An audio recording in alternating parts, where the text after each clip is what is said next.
Estamos con el doctor Juan Carlos Apitz, juez que ocupaba el cargo de magistrado de la Corte Primera de lo Contencioso Administrativo, destituido junto con sus otros dos compañeros. La Comisión Interamericana de los Derechos Humanos conoció de su caso y lo elevó a la Corte Interamericana de los Derechos Humanos, donde se produjo una sentencia ordenando al Estado venezolano su reincorporación. Doctor Juan Carlos Apitz, ¿qué nos puede usted decir sobre el estado de esa sentencia de la Corte Interamericana de los Derechos Humanos? Bueno, primero que todo, mi estimado doctor, debo agradecerle su invitación a este prestigioso programa.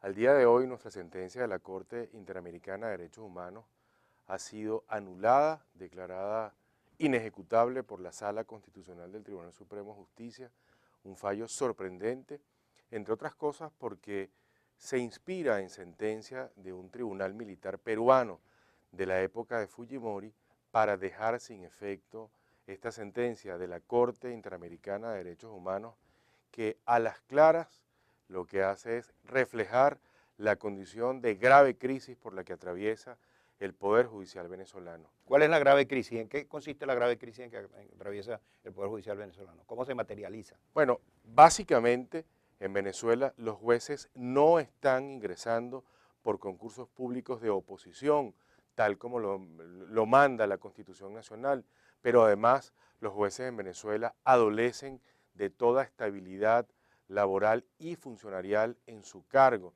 Los jueces en Venezuela son provisorios, son interinos, la mayoría de ellos no son removidos de sus cargos a través de procedimientos disciplinarios por el órgano competente, sino que la Comisión Judicial, de manera arbitraria y de manera ilegal, remueve jueces en Venezuela, lo que me permite decir con toda seguridad que ninguno de los jueces en Venezuela ostenta estabilidad y seguridad para el desempeño de las altas funciones que éste debe acometer. Pero independientemente de que no tengan estabilidad en el cargo, ¿cómo juzgaría usted la capacidad de los jueces que actualmente están accediendo a esas funciones? Sí, en Venezuela no tenemos poder judicial, en Venezuela lo que tenemos es un chiquero judicial porque nos debatimos entre la ignorancia y la corrupción. En Venezuela los jueces que ingresan al poder judicial no lo hacen por méritos académicos, no lo hacen por méritos personales, lo hacen sencilla y llanamente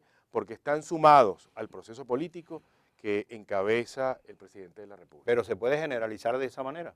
Sí, la mayoría de los jueces en Venezuela son provisorios, son interinos, no han ingresado por concursos públicos de oposición como lo manda la Constitución, pero además lo puedo decir con toda responsabilidad porque sus ejecutorias así lo demuestran.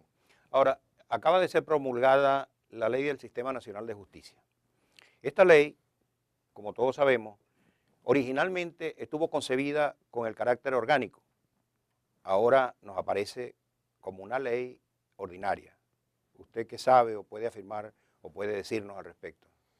La ley del sistema de justicia, que no la prevé en nuestra Constitución Nacional, debe ser entendida como el embargo, el decreto de embargo al Poder Judicial venezolano, un embargo que está siendo aplicado por el Poder Ejecutivo. Esa es la muerte definitiva de la autonomía y de la independencia del Poder Judicial en Venezuela. Pero había independencia y autonomía antes de la ley. Lo poco que restaba de independencia y de autonomía ha sido eliminado con esta inconstitucional ley del sistema de justicia. ¿Por qué? Aquí se crea una comisión del sistema de justicia que lo que hace es intervenir la función de rectoría del Tribunal Supremo de Justicia, de tal manera que en esa comisión de justicia, integrada por miembros, por personas, por organismos que son ajenos a la toma de decisiones y al dictar sentencias, que es lo propio que hace el Poder Judicial, como es ministros, la defensora del pueblo y otros que no forman parte del sistema de justicia tal como lo establece la Constitución Nacional, lo que hace es sencilla y llanamente crear un órgano de tutelaje al Tribunal Supremo de Justicia para que se haga lo que finalmente ordene el Palacio de Miraflores. Pero en esa comisión del sistema de justicia está la presidencia del Tribunal Supremo. Sí, está la presidencia en esa comisión que está integrada, si mal no recuerdo, por algunas 9 o 10 personas. Los jueces, los magistrados del Tribunal Supremo de Justicia, están en franca minoría al momento de tomar una decisión respecto a los miembros del Poder Ejecutivo o de las personas afectas al Poder Ejecutivo. Pero ¿qué sentido tiene si tenemos un Poder Judicial sometido al Poder Ejecutivo, como usted lo está diciendo? Crear una Comisión Nacional del Sistema de Justicia que dice usted que le confisca la autonomía al Poder Judicial. ¿De cuál autonomía estamos hablando si usted mismo está diciendo que no existía? Claro, lo que hace esta ley es legalizar las irregularidades.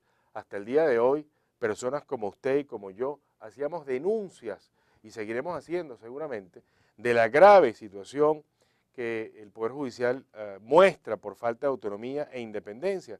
Y decíamos que esa falta de autonomía e independencia atentaba contra la Constitución Nacional. Ahora lo que hicieron fue legalizar las irregularidades, es decir, cualquier denuncia que hagamos tendrá por frente, por oposición, el que todo lo que se está realizando tiene una ley que lo ampara, que lo prevé, por lo cual lo que hace es simplemente regularizar las ilegalidades que tantas veces hemos denunciado. Ahora, la Constitución habla de un Sistema Nacional de Justicia y dice quiénes lo integran.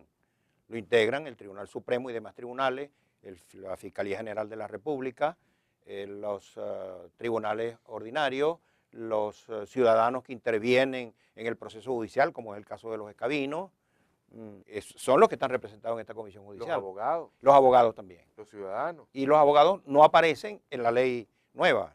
Los abogados no integran esta inconstitucional comisión del sistema de justicia.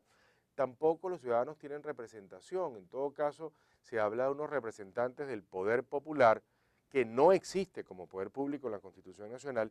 Y yo aquí voy a denunciar claramente que aquí lo que ha sucedido es que esta ley fue redactada con evento a la reforma constitucional que fue derrotada el 2 de diciembre del 2007. Por eso es que se habla de un representante del poder popular, poder público que no existe.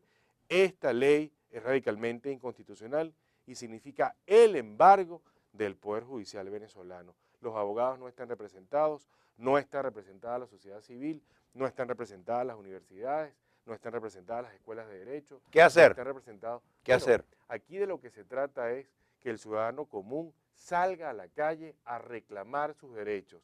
Lamentablemente, la vía institucional está secuestrada. Los poderes públicos en Venezuela no son los que pueden conocer de estas irregularidades porque no actúan con independencia, no actúan con autonomía. Usted está diciendo que es inútil estar recurriendo al Tribunal Supremo para demandar la inconstitucionalidad. No, inútil no es, porque de lo que se trata es de una opción ética que tenemos que ejercer. Tenemos que dejar testimonio por escrito de lo arbitrario, de lo inconstitucional que significa esta ley. Ahora bien, esa no es la única vía. Esa vía tiene que ser acompañada por una actitud diligente, por una actitud activa del ciudadano, realizando la resistencia civil que está prevista, que está amparada en el texto constitucional, en reclamo a sus derechos. Esto no puede quedar así. La justicia en Venezuela es esencial, es un derecho humano esencial y no podemos renunciar a él. ¿Usted diría que en Venezuela entonces es un país sin justicia? Así, seguro. En Venezuela no hay justicia, en Venezuela no hay esperanzas de justicia. Lamentablemente en Venezuela vivimos en un chiquero judicial. Oye, pero es un término fuerte esto del chiquero judicial. Y lo digo responsablemente y lo digo con seriedad. ¿Quién en Venezuela confía en el Poder Judicial? Pues nadie. Las arbitrariedades, los atropellos, la subordinación al Poder Ejecutivo, tal como lo demuestra nuestra sentencia ante la Corte Interamericana de Derechos Humanos, que dice claramente que el presidente de la República tiene sus manos metidas en el Poder Judicial venezolano. ¿Cómo podemos confiar en un Poder Judicial que de ninguna manera y sus ejecutorias me permiten tener esperanza de justicia? No hay justicia en Venezuela. Bueno, doctor, le quedamos muy agradecidos por haber aceptado la invitación a este programa. Quisiéramos seguir contando con su docta presencia en este foro. Gracias por tu invitación, estoy a tu orden.